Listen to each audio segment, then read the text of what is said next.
The ISTJ, or the Warden, primarily navigate the world through their personal experience. I used to be an adventurer like you, and I took an arrow in the knee. This is supplemented by their fascination with the thoughts of others. It is not logical, but it is often true.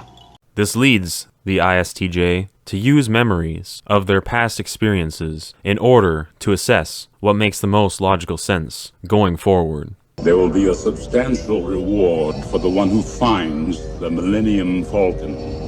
You are free to use any methods necessary, but I want them alive. No disintegrations. Boom!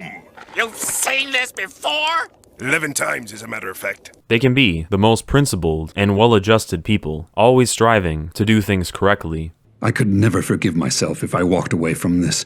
I will not sit back and let evil triumph. But they can also be unwilling to make any exceptions to the rules. Perhaps it would be more useful if I were to transfigure Mr. Potter and yourself into a pocket watch. That way one of you might be on time.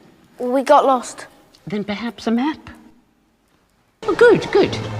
Potter, take Weasley with you. He looks far too happy over there. And may have a difficult time letting things go. We came to you once, seeking your help. You turned your back. You turned away from the suffering of my people and the inferno that destroyed us. The weak points of the ISTJ are extroverted feeling and introverted intuition. This means ISTJs can be oblivious to how their actions make others feel.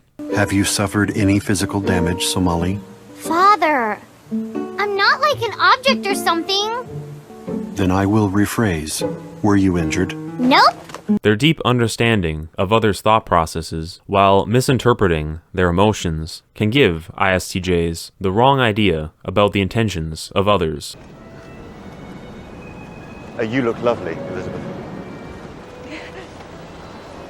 I apologize if I seem forward, but I must speak my mind.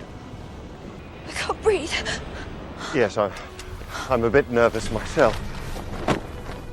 Leading to vacillations between gullibility and extreme distrust and skepticism. Please excuse my handwriting. I busted whichever hand it is I write with. Signed, Mrs. Simpson.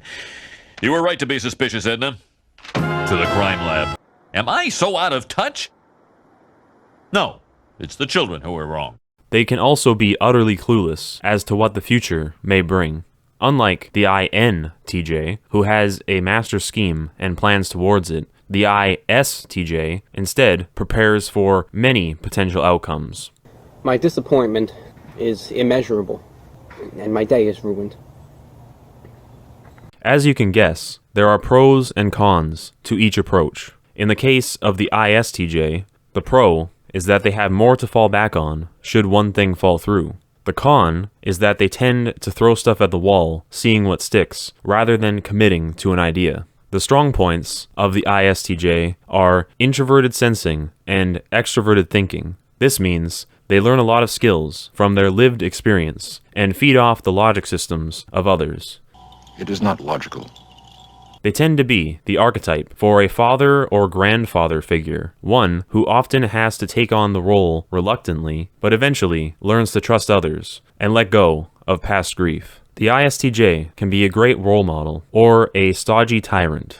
Perhaps you think you're being treated unfairly? No. Good. The Warden is always ensuring that things stay in order. You have committed crimes against Skyrim and her people. What say you in your defense?